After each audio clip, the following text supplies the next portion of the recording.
Hello, it's Jacob from Western Tabletop, and I just wanted to put a little quick video together on thanking everybody who's subscribed to this channel. So today we just hit 100 subscribers for Western Tabletop, and I just wanted to thank everybody for contributing and supporting us. I also wanted to just wish everybody a happy Easter. It's good that we're all getting a Easter break, which is really needed after all the problems with COVID-19. Now, in relation to tabletop gaming, a lot of us have had to migrate to a new virtual tabletop video game called Tabletop Simulator. So I thought I've put a couple of live streams out in the last week playing boltaction within Tabletop Simulator, and I thought that I'd actually just show you guys how to play the game, how to create a list, how to get the game set up, and all those kind of things, so you can get to playing boltaction and pretty much any other tabletop war game out there. But once you get the basics of how this all works, you'll be able to migrate it to your other systems. So what I'll do, I'll just move this camera over here, and I'll just give you a very quick rundown of Tabletop Simulator.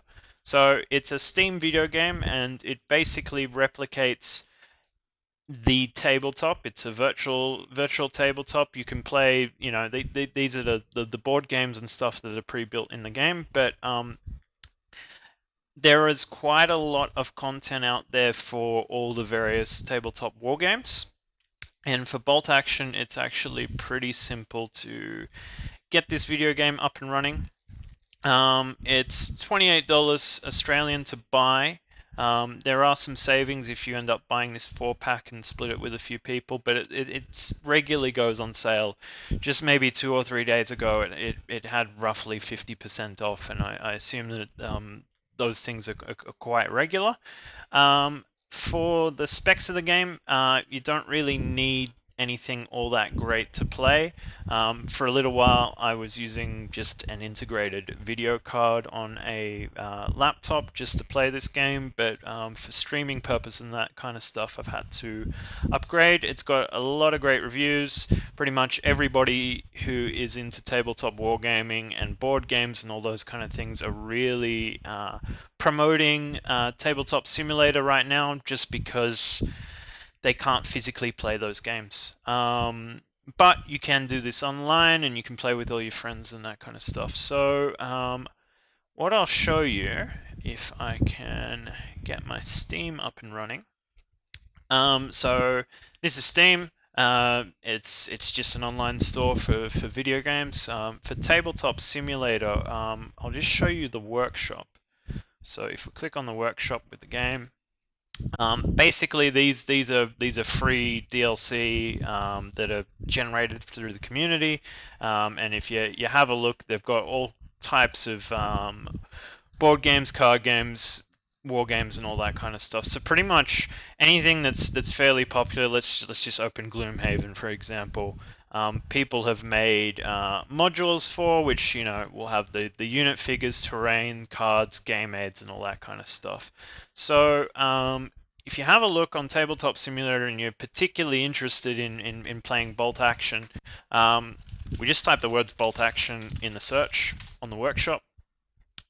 Let me go back to home because it was kind of searching in that weird view.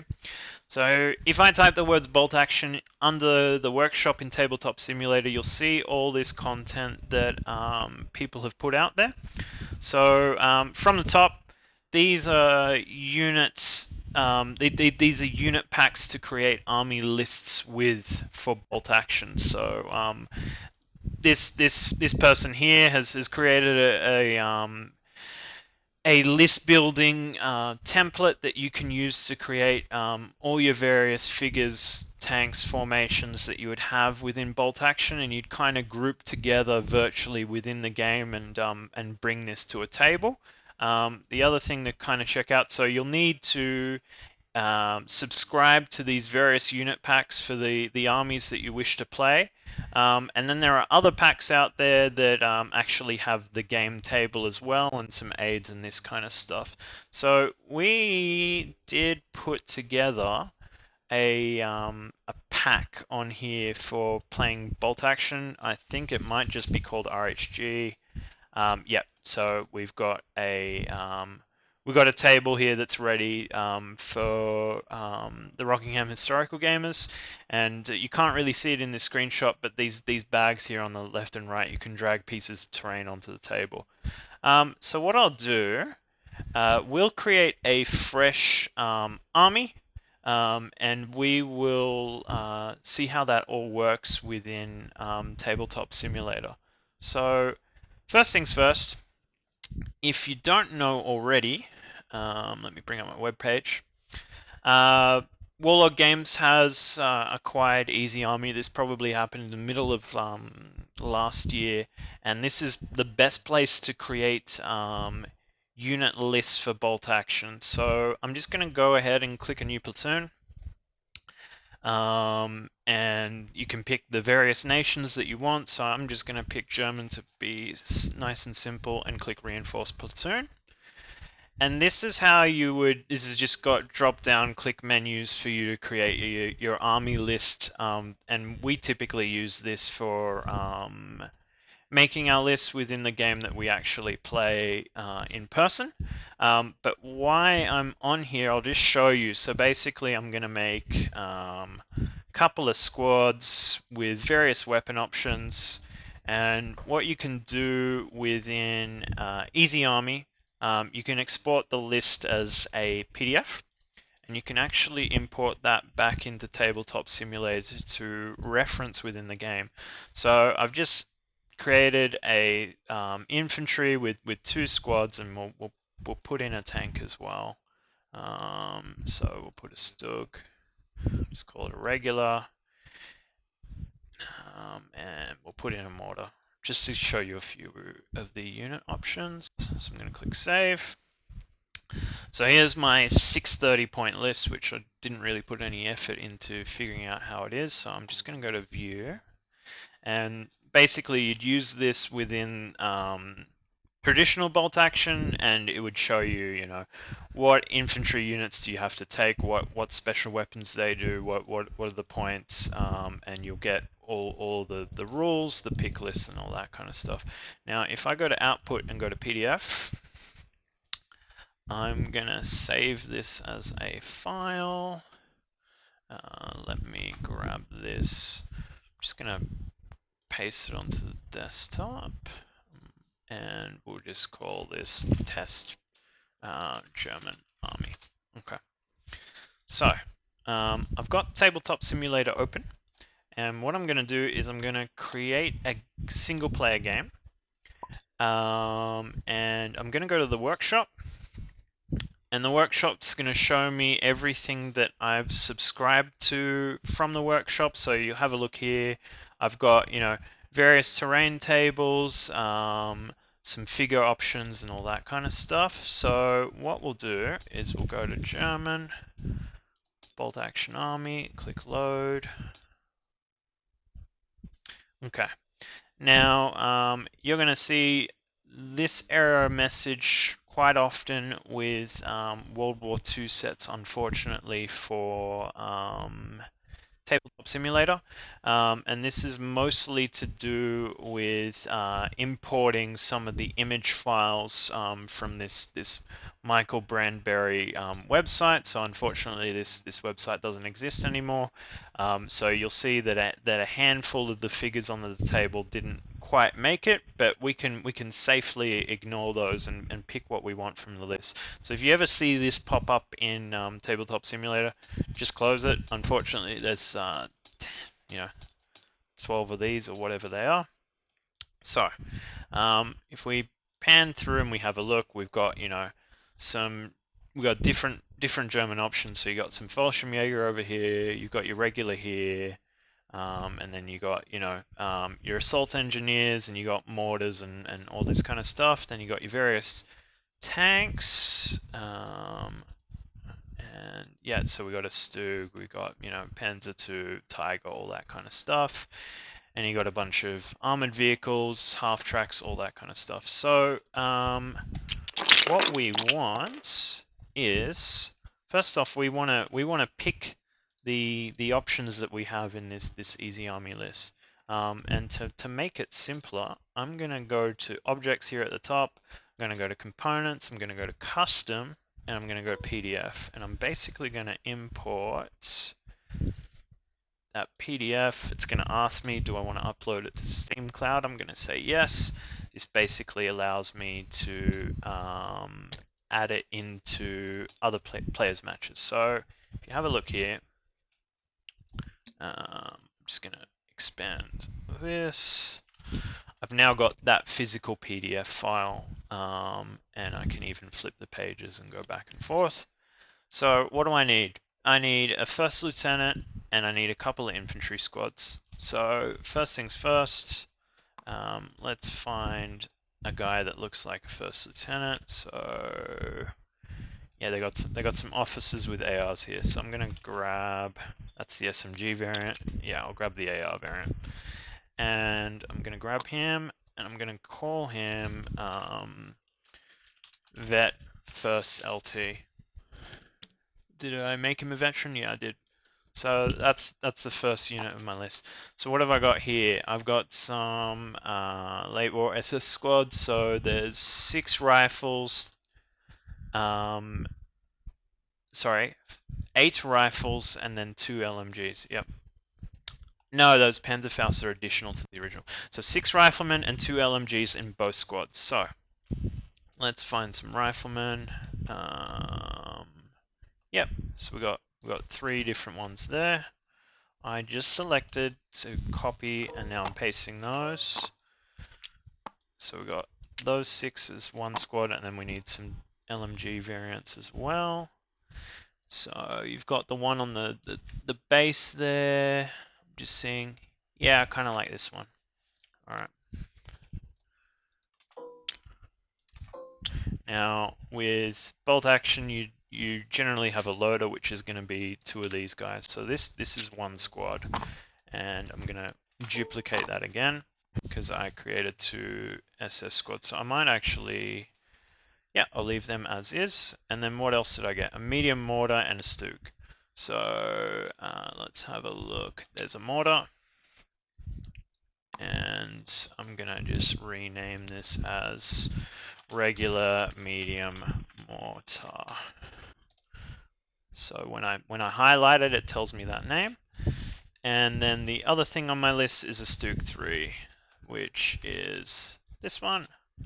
So I'll grab him. So there's my 630 point list that I would want to bring to a match. You know, in a typical match, you'll want to have a lot more points, but this is just an example. I'm going to basically select all this stuff by dragging my mouse around it. And I'm going to go to right click on any of the objects, and I'm going to click Save Object. I'm going to call this 630 point test list. Okay. Now, if I were to join any other player's game that have terrain set up or whatever else, I can click this little objects menu here and go to saved objects, and I can find my 650. No, it wasn't 650.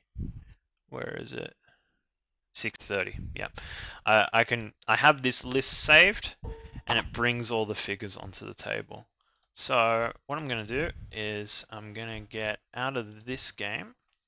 I'm just going to go to the main menu. We're going to create a game. We're going to go to single player, and I'm going to go to our RHG table. So I'll load this up. So what I can do in this game, I can invite more friends to join me, and we can play a match, but I'll just show you some very quick things. So we've got all these bags here that have different things in here. So we've got battle mats, so I'm just going to drag, you know, there's a city battle mat. That looks like one of the FAT mats. That's roughly the position it is. And then if you have a look here, we've got some terrain bags. I can just click and drag a building out. I can right click this terrain and go to search, and then that will show me all of the different buildings that are in there, and I can search for, you know, barracks or farm or something like that by typing what I want.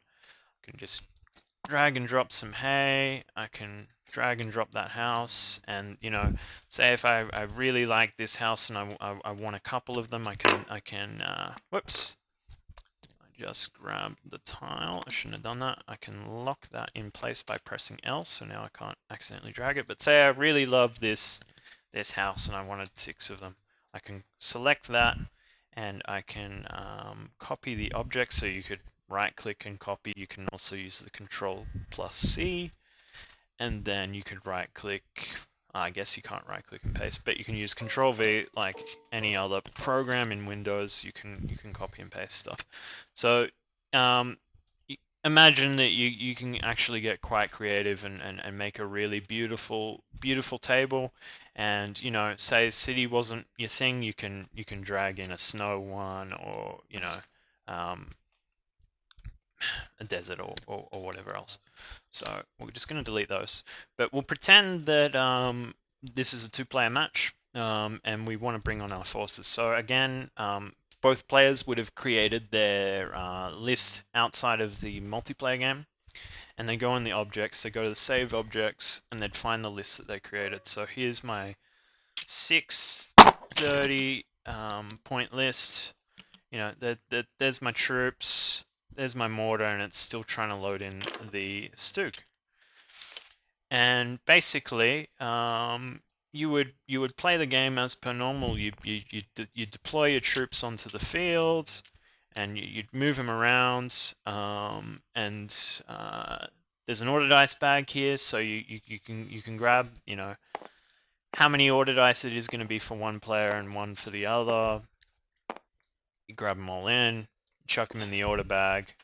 We shuffle it around, and then you draw the order dice, and, you know, that's the allied player or the Axis player, or however you want to do it. With the number keys, you can change the facing of the dice. If you hold Alt, say if something's quite far away, it will kind of bring it up on screen no matter what it is. So is it the Stug, is it these troops, or the house? There's some other things. So these effects we can drag in. So say the Stug was blown up, you could put that marker on to denote that. We've got pin markers here. If the troops get pinned out, you can do all that kind of stuff, and that. Now, so that was one list that I made just then, but I have other lists that I have from before. So pretend I've got, you know, the opposing player here. I did a 650 point 2v2 with Gorchin last week, and yep, that will just load into this table, this army. So that's pretty much the very gist of getting your lists ready for bolt action, and then bringing them onto the table, and then playing the game. Now, something wrong with this tile. I'm just going to delete it for now. Chuck this on just for a moment, just to show you what's what. Now, I'm just being very careless here, but you'd kind of pick these up in a group, and you be a bit more careful with them. You can flip them upside down and all that kind of stuff. You can pick them up and move them. If you press the F4 key, you've got this ruler, which you can do for ranges. So, you know, it's 6 inches for an advance. So you do that. You pick that up, and you'd move that figure at the 6 inches, and then see if you can shoot anything from that distance. But yeah, these lists that I've made, and the figures that we have right here, if the opposing player doesn't actually have the files for, say, these US troops here, and you load them into a match, the game, Tabletop Simulator will just download them. So you don't have to you don't have to download every single variant of things that are on the workshop. If other people have them and they just drop them into their game, it will just start to download. So, you know, I can put in my Desert Africa Force list here that I have, and yeah, it's downloading the files.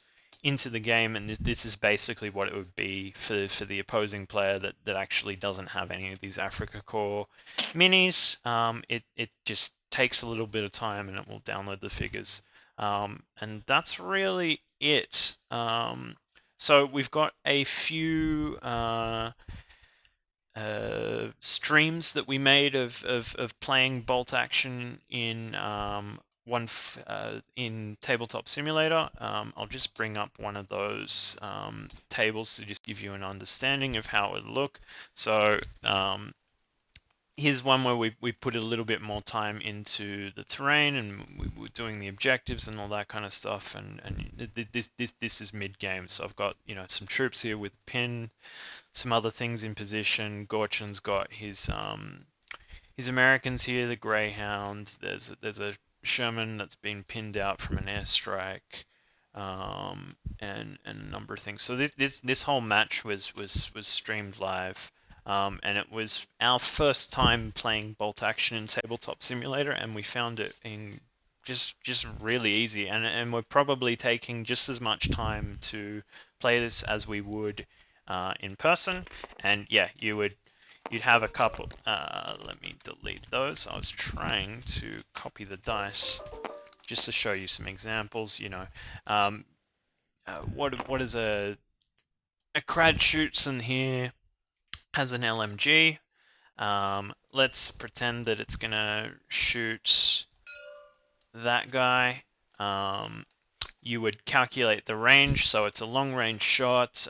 There's some terrain in the way, so 4's for range, 5 for terrain, and it's 6 dice with Hitler's buzzsaw, and I've got 6 dice in my hand, and you can kind of just throw that as you will. And you can have a look. Yep, a 6 is a hit, so this guy would get another pin. And then if you highlight a dice and just press the R key a few times, that will kind of roll it as well. And yeah, for this instance, we got a pin on the troops, but we didn't get a kill. So that's how the dice mechanic works. You press F4 for calculating your ranges and that kind of stuff, and you do just the regular order dice out of the bag. So got a green order dice, which would have been Gorchin. Unfortunately, there's a few in the bag. I don't think this has been shuffled. Let's shuffle it.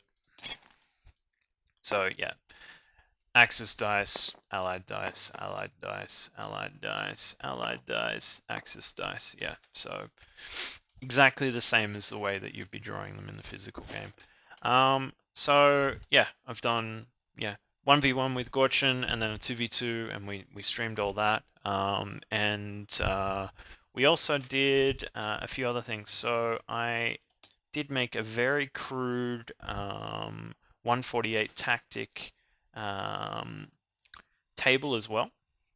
So it looks very similar to Gorchin's table, except for the terrain things. These are pre-built tiles that I kind of took from another workshop thing. So I just thought this is very easy to sort of pick up and replace. So we can delete that tile. We really want this one in for instance, and kind of shift it up.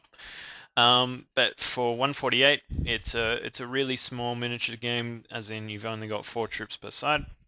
So none of these cards actually existed in Tabletop Simulator. So I thought that I would just create all the game aids, and basically these are available as free PDFs on the 148 Tactic website.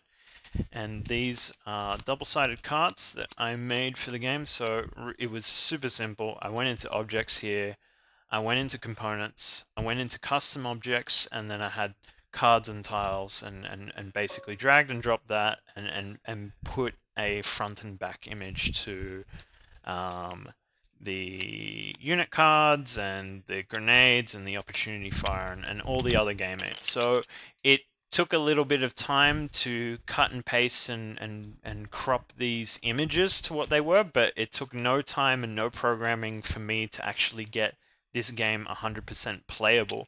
So you bring your figures on and you swap taking turns, and you've got you got the unit card, so you know which actions to take, and you can measure the distances and move your figures and do your individual actions. I've even got the action tokens from 148 here, and I probably created this in under an hour, and I didn't look up any videos on how to make this stuff. I just grabbed the terrain and the figures from other workshop files, and then I saw that, hey, there's a custom card, and I thought, all right, I think I can make this game.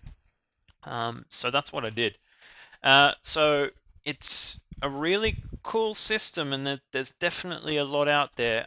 Not all of it is, I guess, easy to find. You might have to do a little bit of work in finding different games and different pieces and merging them together and saving them on one table. But for example, like here's a really cool card game that I play in person. I've still got a video that I need to release for YouTube all about Undaunted Normandy, but yeah, for example, you can play this game physically